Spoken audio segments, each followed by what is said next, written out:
Hi everyone, we are Ignacio Calderón, Juan Diego Ortúzar, and Diego Tassano, and we will talk about the cell cycle and the mitotic phase.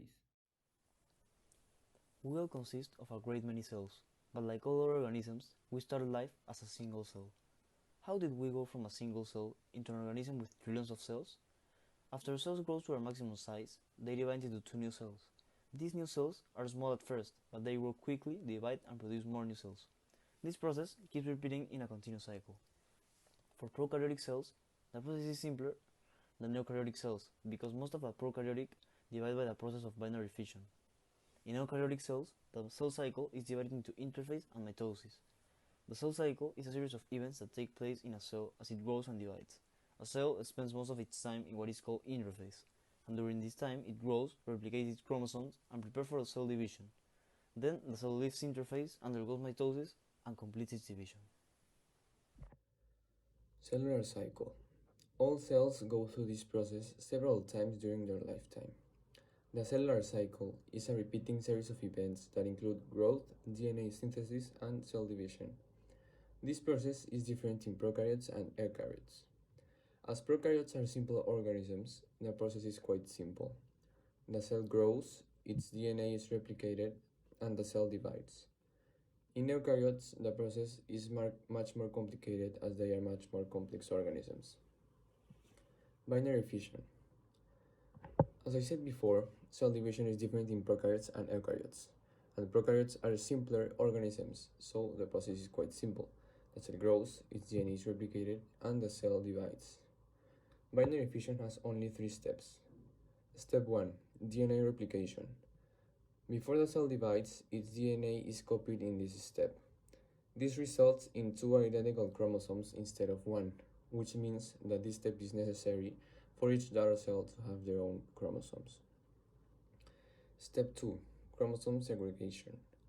The 2 chromosomes segregate or separate and move to opposite poles of the cell. Step 3. Separation.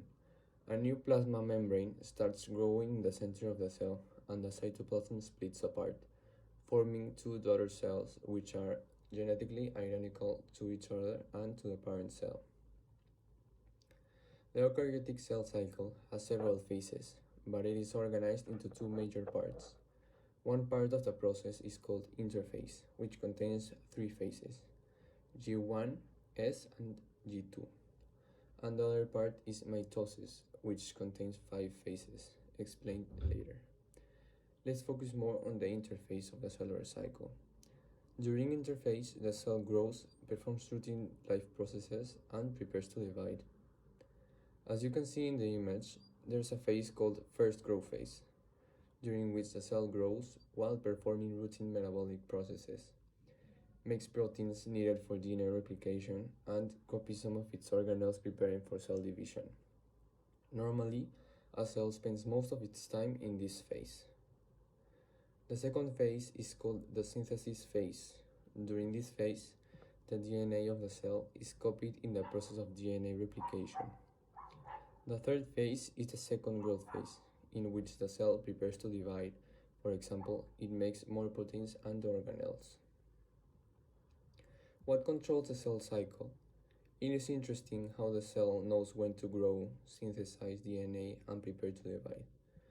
The cell cycle is controlled mainly by regulatory proteins.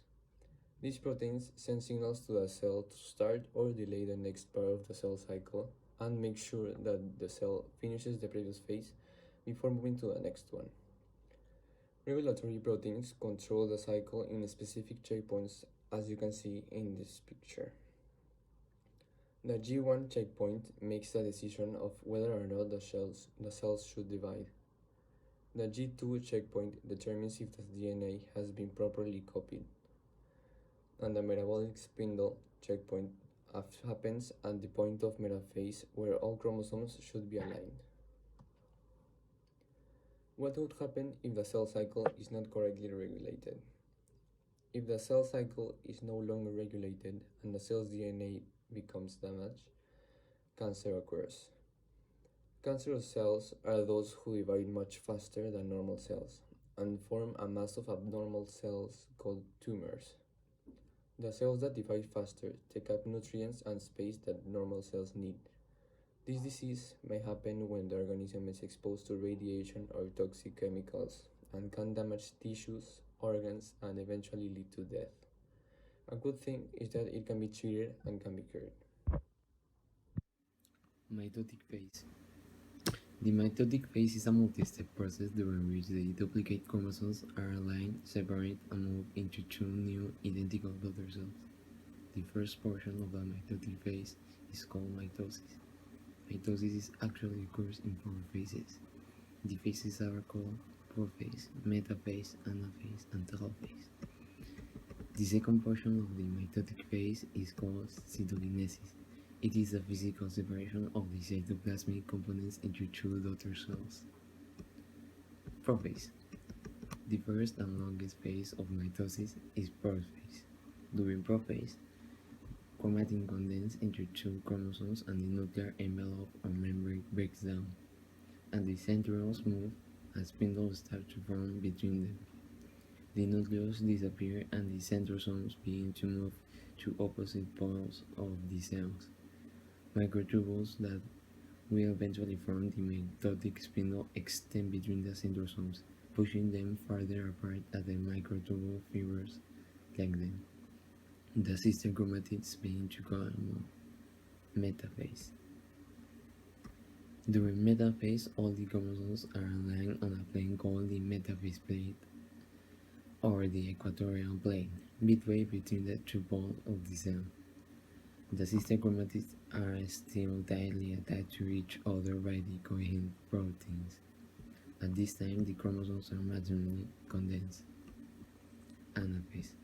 During anaphase, sister chromatids separate and the centromeres divide. The sister chromatids are pulled apart by the shortening of spindle fibers. This is like reeling in a fish by shortening the fishing line. One sister chromatid moves to one pole of the cell, and the other sister chromatid moves to the opposite pole. At the end of anaphase, each pole of the cell has a complete set of chromosomes. Telophase. During telophase, the chromosomes reach the opposite poles and begin to decondense, relaxing into chromatin configuration. The mitotic spindles are depolymerized into tubular monorails that will be used to assemble cytokinin components for each daughter cell. Nuclear envelopes form around the chromosomes and nucleosomes appear within the nuclear area. Cytokinesis. Cytokinesis, also known as cell motion, is the second main stage of the mitotic phase, during which cell division is complete via the physical separation of cytoplasmic components into two daughter cells. The division is not complete until the cell components have been apart and completely separated into two daughter cells. And in conclusion, in prokaryotic cells that are simple organisms, the cell divides by the process of binary fission.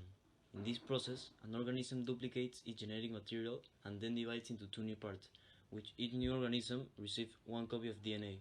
This process is quite simple. The cell grows, its DNA is replicated, and the cell divides.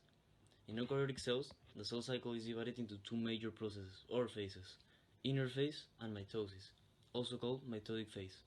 Interphase is the longest part of the cell cycle with three steps: the G1 phase, the S phase, and the 2G phase. In this phase, the cell grows and copies its DNA before moving to mitosis. During mitosis, chromosomes will align, separate, and move into new daughter cells. Mitosis is the phase where the cell divides its previously copied DNA and cytoplasm to make two new identical daughter cells. Mitosis consists of four basic phases: prophase, metaphase, anaphase, and telophase. Now that we know that without this process life wouldn't be the same, and after all the scientific explanation, we would like to conclude our work with 3 points about the importance of the cell cycle. Healing and tissue repair. Cells get damaged and they need to be replaced. Growth of an organism. We all started as a single cell. From that singular cell, through constant division, billions of cells are produced to make up a whole organism. And final, regeneration. Cells get old and die naturally. They need to be regenerated, and hopefully they do. Thank you.